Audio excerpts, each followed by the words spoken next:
that time of the year again, isn't it? Winter's back. I'm Mike Napierala with Peak Performance Physical Therapy, and we want to help you with a few tips for shoveling snow.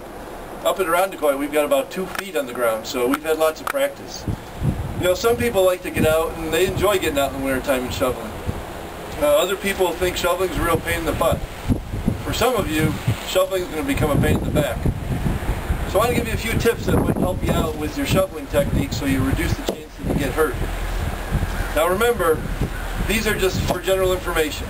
You should always check with your healthcare provider just to make sure that your body is healthy and ready to handle the rigors and demands of shoveling.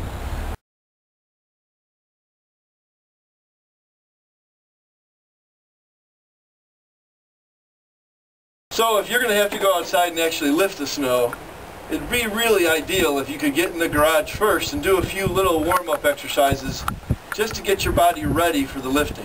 One of the first things that would be really helpful is to be able to do a little stretching of your hamstring muscle in the back of the thigh. You can do that simply by putting your foot up, even on the ground, but if you have something elevated, you can put your foot up on something elevated and just kind of stick your butt out a little bit, keeping your back flat. And as you stick your butt out, you feel a little stretch here.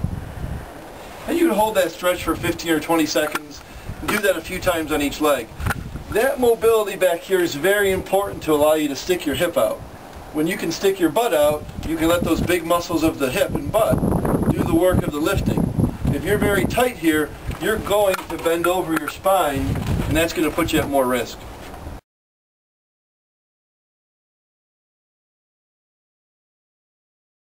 So another bunch of movements you can do to warm up your hips in 3 directions of movement would be to warm up your hips by just doing some swaying side to side.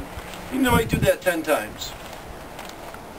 You could also do a little twisting, because even though we talk about the spine shouldn't really bend and twist, we have to have our hips be able to twist so that our back doesn't have to. So we want to make sure the hips can twist. We're going to bend our knees a little bit and keep the knees kind of still. But notice how I'm turning my pelvis and my chest, which means my hip is turning, my spine's turning, but I'm not going to the end range. So it's just a gentle twist, but I'm kind of warming up those hips for some of that movement that could happen when I shovel. Then lastly, I'll do some bending over to warm up my hip in the forward-backward direction. So I take my hips down and out and forward, stick my butt backward and out and forward. And again, you could do that 10 times.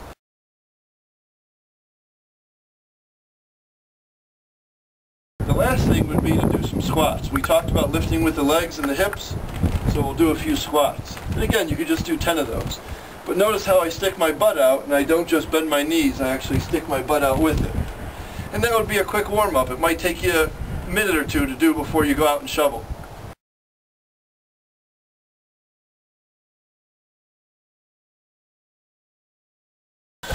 So, if the snow is light, and you can get to it often, certainly the easiest thing to do is just push it. So if you have a push type shovel, you don't have to bend over very far, you're just going to walk with and push it to the side. So if you're able to walk, you can get the work done, and that doesn't take a whole lot of effort. The real challenge is when you have to start actually bending and lifting up the snow.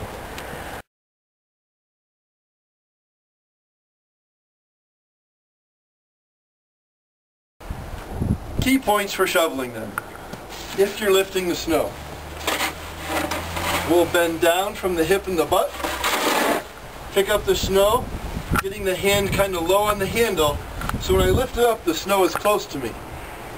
Then I'll shift my weight and toss it.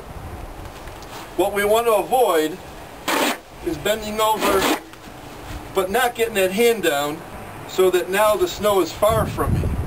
That's harder on my back.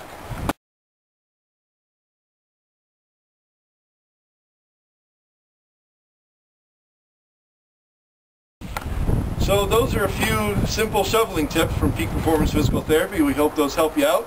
Give us a call if you have any questions, and hopefully we don't have to do too much shoveling this year. Take care.